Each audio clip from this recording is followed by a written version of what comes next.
Om Swastiastu, pemirsa Bali TV, jumpa lagi dengan saya Heni Shanti di acara Bali Now, dan saat ini saya berada di CV Madin Pratama Duta, dan di sebelah saya sudah bersama ownernya langsung, Mbak Trisna Madin.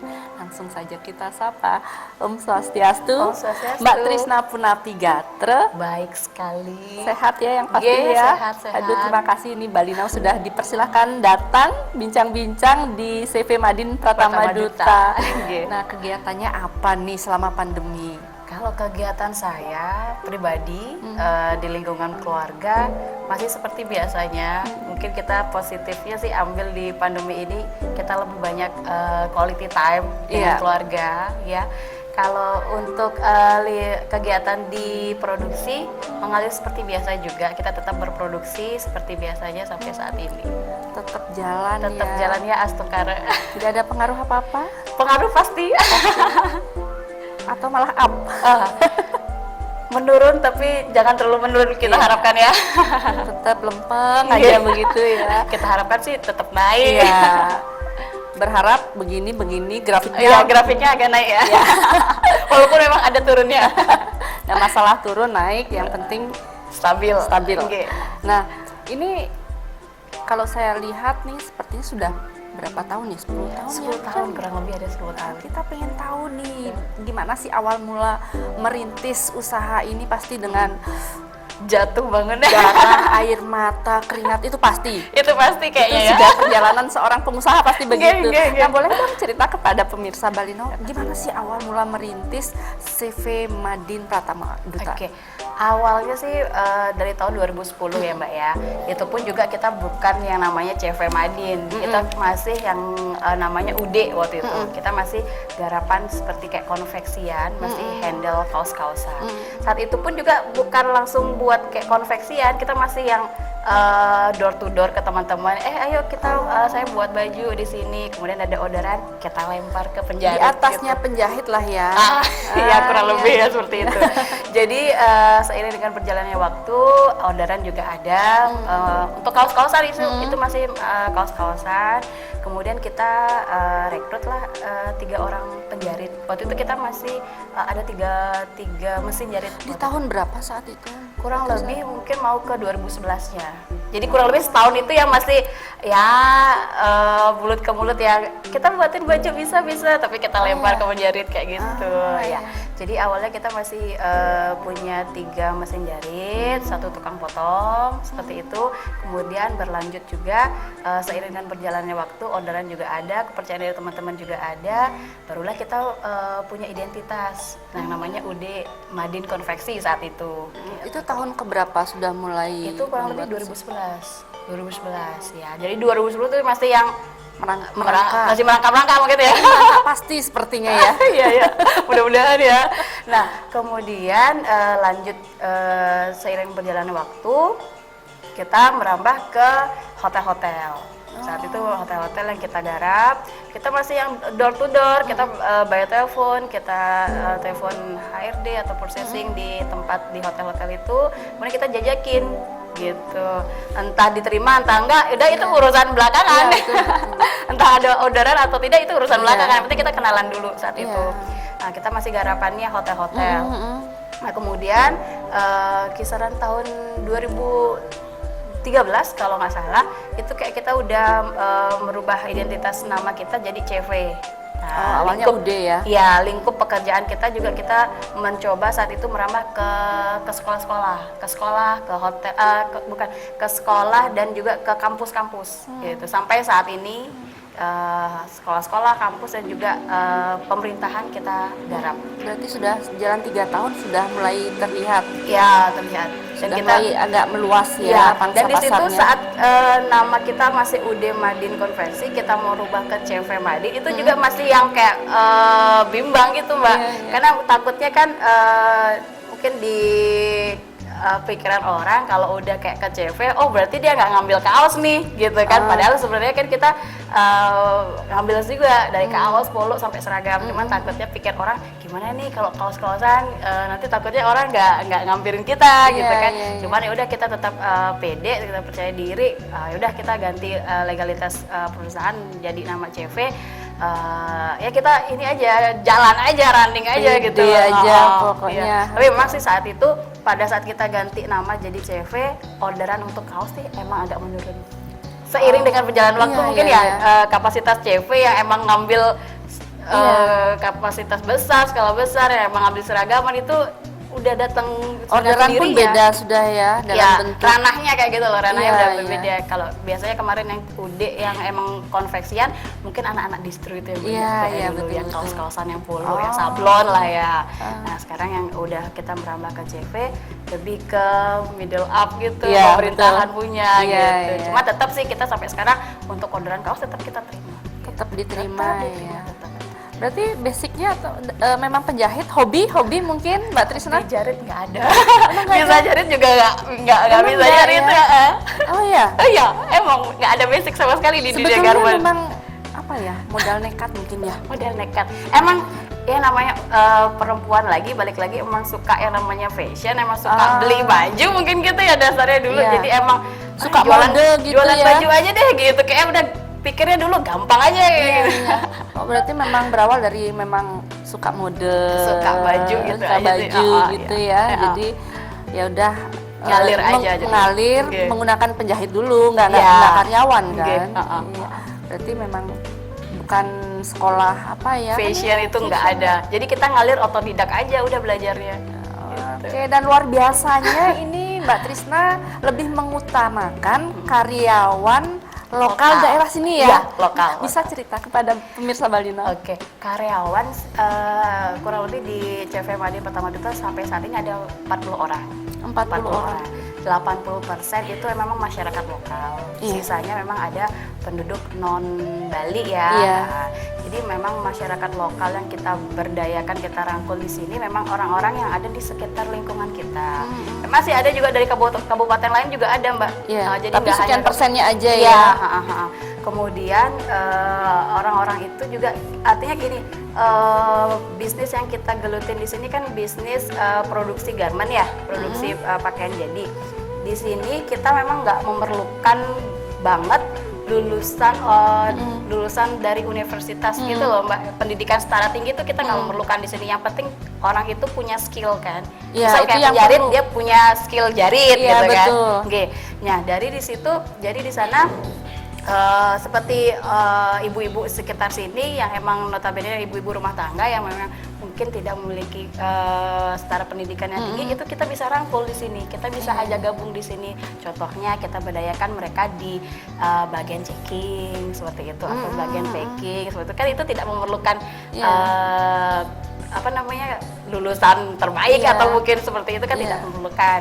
Nah, jadi di sana kita secara tidak langsung membantu pemerintah dalam memberdayakan Iya. ini masyarakat dan juga membantu perekonomian. Iya, iya betul. Keren banget ya. Berarti 80% Nggih, masyarakat dari lokal. masyarakat lokal. Iya. Dan itu para penjahit semua atau bagiannya beda-beda? Ya, bagiannya beda-beda. Jadi kita dari yang pembelian bahan baku, kemudian potong, kemudian jahit, kemudian checking, packing, sampai bordir, sablon semua ada di sini.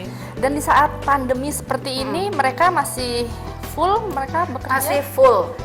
Memang target saya juga dan memang keinginan terbesar dari diri saya pribadi, memang saya berusaha jangan sampai merumahkan teman-teman yang ada di sini, gitu. Jadi emang kita walaupun ya semua lini kayak kena ini kan Mbak Iya, ya Mbak. di Terdampak. pandemi ini kena dampaknya bukan hanya pariwisata. Betul. Saya pun pribadi teman-teman di sini yang bergerak di bidang industri pakaian jadi juga pasti kena dampaknya gitu. Cuman saya pribadi memang berusaha jangan sampai teman-teman itu kita rumahin gitu. Iya. Kita rumahkan tuh emang benar-benar nggak banget. Saya Iya. emang Berusaha. gimana caranya tetap berjuang gitu lah Iya, biar iya. teman-teman tuh tetap bisa bekerja gitu. Iya, oke keren. Baik pemirsa, kita jeda dulu ya Mbak Trisna. Nanti kita lanjut bincang-bincang kita setelah jeda. Jangan kemana-mana, tetap di Bali Now. Oke lanjut ya, kita ngobrol-ngobrolnya nih. Nah Mbak Trisna, Iya. sebelum mengelola garment yang besar ini, apa ada pengalaman kerja mungkin sebelum membuka usaha Pengalaman kerja sih nggak ada Mbak. Jadi kita di yang perusahaan langsung- lain? nggak gitu? ada. Jadi kita yang langsung blak aja udah jualan sama teman-teman. Mungkin waktu itu zamannya ini ya BB mungkin waktu itu, atau Iya. belum BB ya waktu itu. Jadi masih yang jual handphone yang Tapi dipakai online handphone. kan? Iya, online gitu aja. Jadi kita comot-comot gambar gitu aja. Aku bisa buat baju kayak baju-baju kelas kayak itu zamannya. Oh. Nah, masih baju kelas, Iya, masih iya, iya. baju-baju organisasi gitu Iya, kan. iya, iya. Jadi pokoknya kita bermula dari yang emang kaos-kaosan gitu. Iya, yang skala simple kecil lah ya. Yang simple deh gitu. Heeh.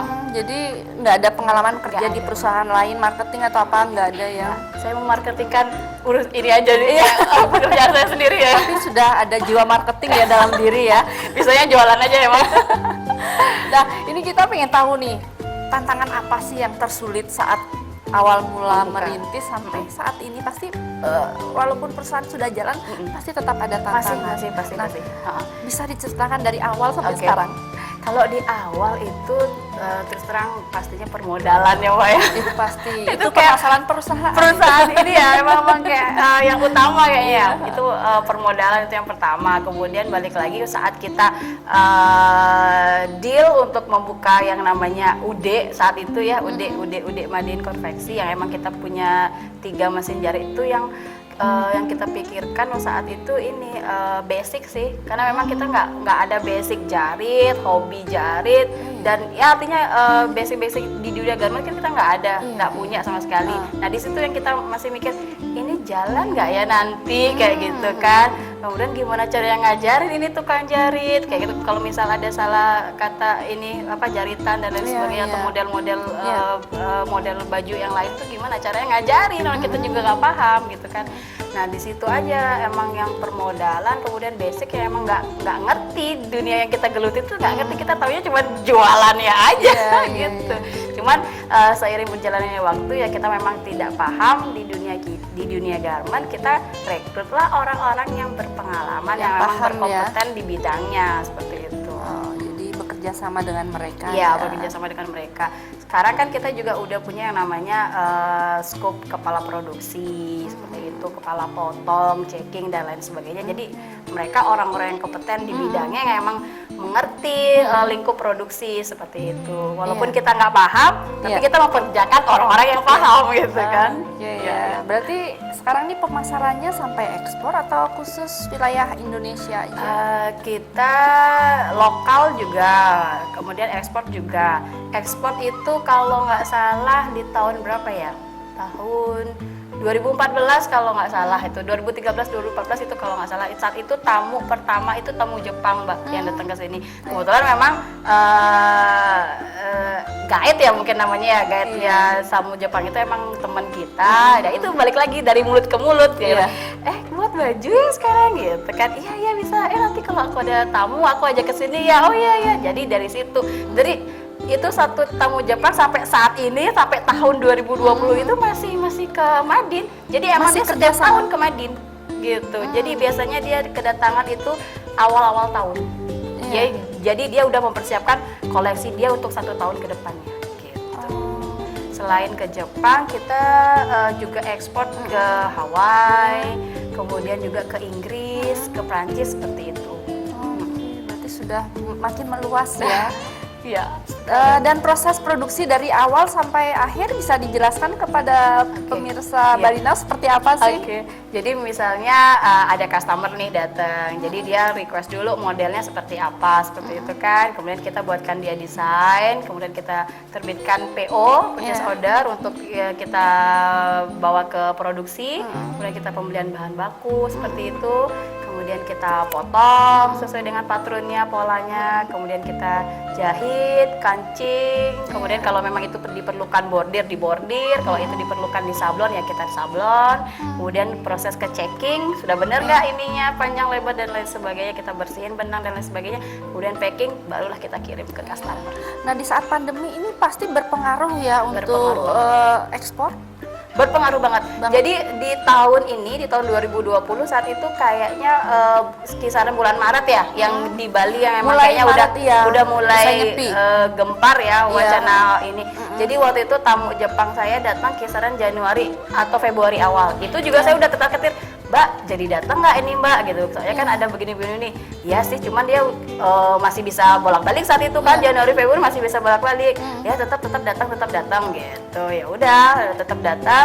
Nah saat produksi pun juga kan nggak yang 1 bulan Mbak, karena produksinya lumayan banyak. Itu biasanya kita sebulan 2 bulan pengerjaannya. Jadi kisaran bulan April Mei itu yang saya udah selesai produksi, saya bilang Mbak ini udah selesai produksi, terus gimana, bisa ngirim nggak ke situ? Ya kan, bisa ngirim nggak barang ke situ? Oh ya nggak apa-apa, dikirim aja. Nanti kita dia juga udah paham karena dia juga udah dikarantina gitu di negara dia. Gitu. Jadi mungkin waktu itu estimasi nyampe barang mungkin kalau biasanya mungkin berapa minggu, tapi sekarang kan molor karena ada pandemi itu, dia udah paham, udah gini, udah nerima gitu. Tapi tetap ya tidak dibatalkan. Tidak dibatal, syukurnya itu. Memang bertemu sama orang-orang baik kayaknya. Berarti ya tidak ada pengaruh ya. Iya, tidak pengaruh sih. Nah, lokasi produksinya langsung di sini ya, Mbak Trisna ya? Lokasi produksi langsung di sini, langsung di Desa Penarungan, tepatnya di Jalan Gunung Batu Karu. Jadi kita memang yang mungkin kalau sekarang zamannya orang bilang work from home, tapi kita aja udah duluan melaksanakan itu. Iya, jadi udah bekerja dari rumah dari dulu Iya, benar. Dan karyawan pun tetap bekerja, tapi tetap dengan protokol kesehatan. Iya, tetap dengan protokol kesehatan. Mereka juga jarak dari tukang jahit juga kan nggak terlalu yang deket-deket banget. Jarak dari potong ke jahit juga lumayan banget gitu kan, Mbak. Walaupun kita kayak satu gedung gitu, tapi nggak yang terlalu deket-deket banget. Memang sudah dari dulu begitu ya? Iya, memang. Karena kalau kita deketin mereka kan pada bising-bising sendiri. Suara mesin jahit punya ritmenya sendiri. Suara tukang potong juga begitu. Gitu. Dan juga kitanya kan yang basicnya handmade ya Mbak ya. Jadi pesanan orang baru kita buatkan. Jadi emang kita yang nggak setiap hari yang kayak toko nerima customer tuh enggak. Jadi customer pun juga kalau mau telepon atau by email juga bisa. Jadi nggak perlu datang ke lokasi seperti itu. Jadi aman lah kita selama pandemi ini gitu ya. Tidak ada yang berubah, mungkin hanya cuci tangan aja. Iya, benar. Lebih rajin cuci tangan ya. Oke, Mbak Trisna, kita jeda ya. Baik pemirsa, kita jeda saat, nanti kita lanjut lagi ngobrol-ngobrolnya. Jangan kemana-mana, tetap di Bali Now. Baik pemirsa, masih di Bali Now, masih di CV Madin Pratama Duta. Masih bersama Mbak Trisna, ownernya. Nah, kita langsung nanya nih, sasaran pemasaran untuk di lokal di mana aja sih Mbak Trisna? Ya, kalau di lokal punya kita ke sekolah-sekolah, kemudian juga ke kampus pelayaran yang kita ini kerjasama. Untuk seragamnya ya? Untuk seragamnya, benar sekali. Kemudian kita juga kerjasama dengan BUMN seperti PLN dan lain sebagainya. Kita juga kerjasama, Bank Indonesia juga kita kerjasama. Kemudian juga kita kerjasama dengan GWK, Mbak. GWK ya. Untuk seragamnya semuanya juga direct ke sini. Keren ya. Berarti sebetulnya tidak ada masalah ya? Ya, nggak terlalu sih ada masalah. Cuman memang kita di dalam 1 tahun itu kan kita punya schedule ya. Mungkin di awal kita masih stok untuk kampus, di pertengahan tahun ajaran kita memang pengiriman kampus. Nah, kayak di tengah-tengah itu Mei, Juni sampai akhir tahun tuh biasanya kita udah ada schedule-nya. Kita biasanya kayak kerjasama dengan pemerintah kan, ada tender-tender dan sebagainya. Cuman balik lagi karena adanya pandemi ini, pengadaan dari pemerintah itu masih di masih ditiadakan dulu mungkin. Sementara mungkin ya. Sementara mudah-mudahan ya bercepat berlalu ya. Itu harapan kita semua ya. Nah, ini nih di Bali ini kan nggak sedikit garment, banyak banget di mana-mana. Pasti ada persaingan otomatis. Gimana tuh menurut tanggapannya Mbak Trisna? Kalau menurut saya pribadi, persaingan itu nggak ada sih menurut saya. Memang banyak ada bisnis serupa ya dengan seperti kami ini di sini, garment-garment lain, konveksi lain juga banyak sekali menjamur seperti itu, karena mungkin memang kebutuhan baju itu kan kayak kebutuhan pokok ya, salah satu kebutuhan pokok kita. Nah, kalau saya pribadi menyikapinya sih, mereka bukan sebagai pesaing kita, bukan sebagai kompetitor kita, malahan kita rangkul mereka, Mbak. Sama seperti beberapa bulan lalu, mungkin di April atau Maret April kemarin kan kita berinovasi untuk membuat masker ya, membuat masker massal. Nah, kemudian juga syukurnya kita dipercaya dengan Pemkab Badung ya untuk direct masker sebanyak kurang lebih 500.000 pieces. Itu kita rangkul semua UKM-UKM yang ada di Bandung. Kita rangkul, kita bagi kota-kota semuanya gitu. Jadi bukan lagi itu saingan kita, bukan lagi kemarin itu dia lawan kita, bukan seperti itu bahasanya, tapi kita ajak semuanya bekerja sama jadi satu komando di sini. Hikmah pandemi ya. Iya, benar. Jadi nggak ada yang namanya itu ini apa sih kompetitor kita itu lawan kita, nggak ada seperti itu. Pokoknya kita rangkul semuanya gitu. Jadi nggak hanya di pengadaan masker kemarin juga, tapi emang dari dulu sih kita dari sebelum-sebelumnya memang kita kalau ada project yang memang notabene-nya skup besar, kita subkan pekerjaan-pekerjaan itu kepada kalau istilahnya di Garmen itu pengepul gitu ya, kepada pengepul-pengepul, kepada ya itu teman-teman yang emang bergerak di bidang yang sama seperti kita. Jadi tetap bekerja sama ya, Tetap tidak ada bekerja sama. namanya persaingan. Iya, benar. Iya. Kalaupun bersaing, tapi bersaing dengan sehat. Bersaing sehat, benar. Logikanya kan seperti itu. Iya, benar. Ya, ini sekarang nih agar tetap survive nih di saat pandemi. Inovasi apa sih yang dilakukan CV Madin Pratama Duta? Salah satunya yang kemarin kita di bulan Maret April itu kita berinovasi untuk membuat masker. Gitu. Kemudian memang itu kebutuhan ya, saat itu kebutuhan. Nah kemudian saat ini saya sedang berproses untuk menggeluti dunia fashion retail. Kalau kemarin itu kan kita yang namanya skup produksi massal ya Mbak, ya kan. Nah kalau sekarang yang kita emang belajar dan berproses untuk memarketingkan yang namanya fashion retail. Kayak sekarang kan zamannya orang kerja di rumah ya, kerja di rumah juga orang-orang pengen tampil kece kan, cantik ya. Jadi di situ mungkin kayak istilahnya yang sering kita dengar kan dress rumahan ya. Nah di situ kita mau coba buat desainkan dress rumahan tapi yang tidak monoton dress rumahan seperti itu. Oh, tetap modis lah tetap ya. modis seperti itu ya, tetap kerja di rumah tapi dia tetap tampil modis. Nah, di situ kita sekarang berinovasi untuk membuat fashion retail untuk orang-orang yang memang kerja di rumah seperti itu. Berarti memang sudah mulai merambah ke rumah tangga. Harus berinovasi, harus kreatif gitu loh. Kalau emang stuck di sini, ya seperti tadi saya bilang, kita sudah punya schedule di 1 tahun, bulan ini kira-kira pengadaan dari A, B, dan C. Tapi karena pandemi, nol kan, semuanya tidak ada pengadaan. Jadi kita putar otak nih, apa yang bisa kita lakukan gitu. Oke, zamannya seperti ini, ya kita penuhi kebutuhan masyarakat seperti itu. Berarti tetap up to date ya. Iya, benar banget. Mengikuti perkembangan apa sih, apalagi sekarang walaupun di rumah tetap eksis, cekrek upload. Benar. Cantik, tetap modis. Video call tetap cantik ya. Iya, betul. Karena kita harus tetap mengikuti perkembangan zaman benar.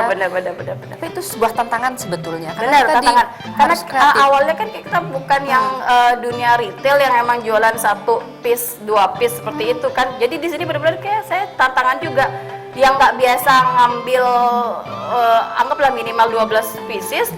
Sekarang mau nggak mau ya harus seperti itu gitu. Teman-teman di tukang jahit juga biasanya gitu. Biasanya ngambil kayak satu potong itu, satu ikat itu ada sekian puluh potong. Sekarang ngambil yang satu ya harus belajar juga. Kita belajar dan mereka pun juga harus belajar mengikuti perkembangan ya kan.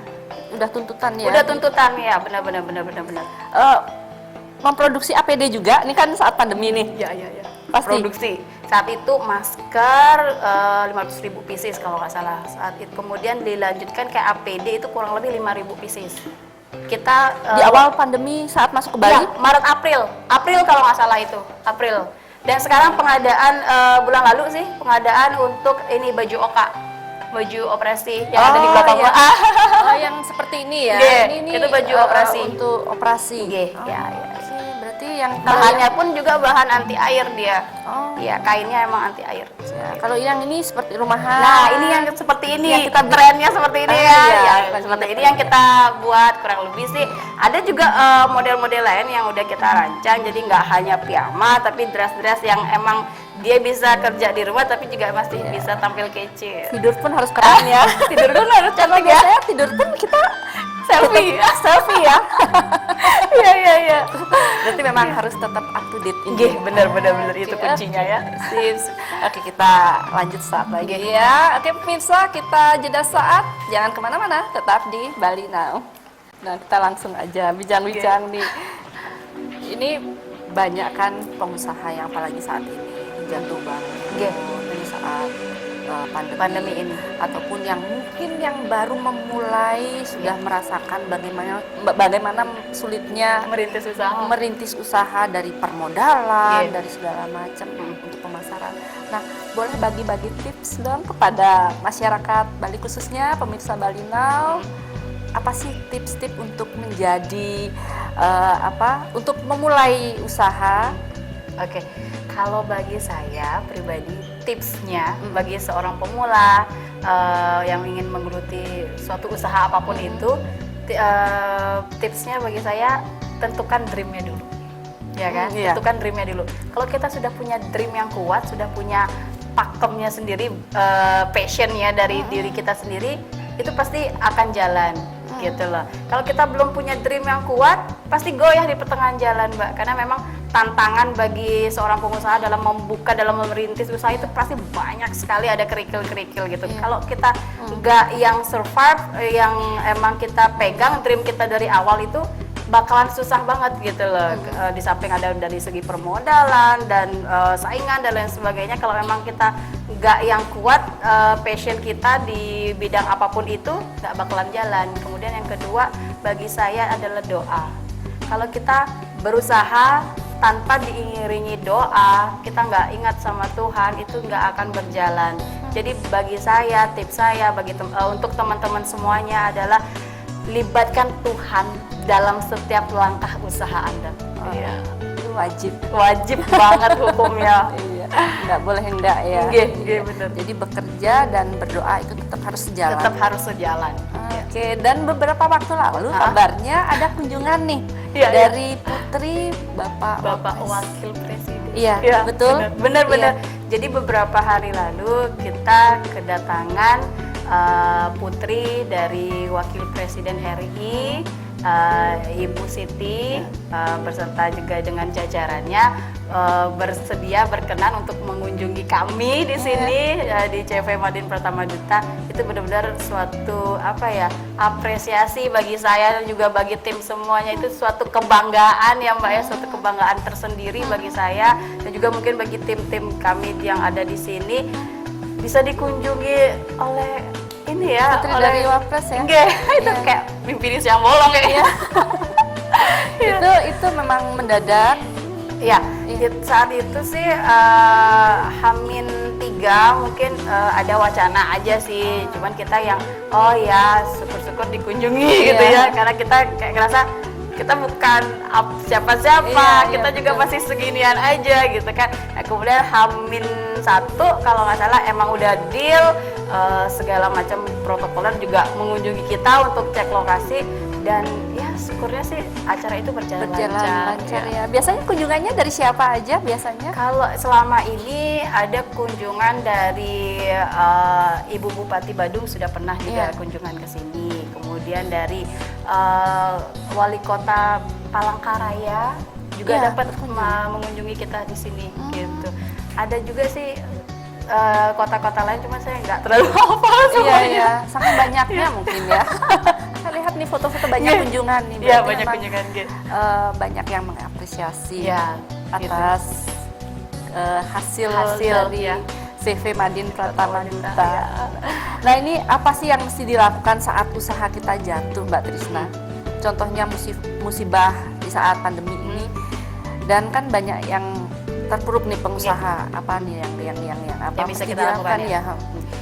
Yang bisa kita lakukan kita sebagai pengusaha, mungkin di sini kalau tadi saya bilang kegiatan kita kan banyak di rumah ya, jadi kita lebih memiliki banyak waktu quality time dengan keluarga. Nah, kalau dari sisi bisnis, mungkin kita sebagai pengusaha itu lebih banyak punya waktu untuk banyak waktu untuk lebih ke review lagi gitu loh, review lagi apa yang sudah kita lakukan, kemudian apa sih kurang-kurangnya kita dalam membangun bisnis ini. Kita lebih banyak mereview lagi gitu loh, mereview ulang apa yang bisa kita lakukan, inovasi apa yang bisa kita kerjakan di sini gitu kan. Kalau memang kita stuck menunggu aja nggak bisa, seperti tadi apa yang sekarang lagi digemari teman-teman di luaran sana? Oh, dress rumahan misalnya, ya udah gitu coba kita kembangkan. Jadi memang sebagai sebagai pengusaha kita memang harus terus berinovasi, harus terus berkarya gitu loh. Balik lagi dream kita diingat-ingat. Oh, dream di awal itu seperti ini, visi misi kita ke depan seperti ini. Itu yang lagi kita up gitu loh untuk bisa lebih semangat gitu. Jangan baru ada pandemi lebih banyak diam di rumah jadi ngendor gitu kan. Nanti kita ini kemakan dengan zaman gitu kan. Ya mudah-mudahan pandemi ini cepat berakhir. Kalau lama kita harus tetap survive lah gitu, mengembangkan apa usaha-usaha ke depannya. Iya, berarti itu ya yang mesti dilakukan. Mesti dilakukan. Tetap kreatif. Benar putar otak banget. Iya. Di rumah kan saat pandemi banyak tidur. Iya. Jadi sebelum tidur kita harus review lagi, putar otak lagi. Jadi diberi kesempatan sebetulnya ini benar. Iya, jadi banyak hikmah sebetulnya sih. Oke, nah apa sih harapan Mbak Trisna ke depannya buat usahanya dan pengusaha lainnya yang sedang berusaha bangkit di tengah pandemi? Harapannya mungkin bagi saya dan juga mungkin bagi semua masyarakat, pastinya menginginkan pandemi ini segera berakhir ya kan, supaya kita bisa beraktivitas seperti sedia kala. Apa yang kita targetkan di tahun ini bisa kita capai seperti itu kan. Mungkin juga bagi teman-teman pengusaha lainnya yang memang juga sama lagi gonjang-ganjing ya kan, lagi benar-benar berinovasi untuk setiap usahanya. Harapan kita semua ya pastinya juga tetap sama, pengen usaha kita tetap jalan, tetap survive, tim yang ada di dalam lingkungan kita juga tetap bisa kita kontrol dengan baik. Ya mudah-mudahan pandemi ini segera berakhir, kita bisa beraktivitas seperti sedia kala, target semua bisa kita capai. Oke, thank you. Sudah memberikan banyak tips nih kepada masyarakat bagaimana menjadi pengusaha yang tetap survive dalam situasi apapun. Ya, thank you sudah dipersilakan bincang di sini ya. Semoga apapun perbincangan kita ini bisa bermanfaat bagi masyarakat yang mungkin baru akan merintis, mungkin yang sedang jatuh bangun. Jadi sudah ada tips-tips dari Mbak Trisna, dari owner CV Madin Pratama Duta. Baik pemirsa, saya Heni Shanti, jumpa minggu depan. Salam Bali Now. Om Santi Santi Santi Om.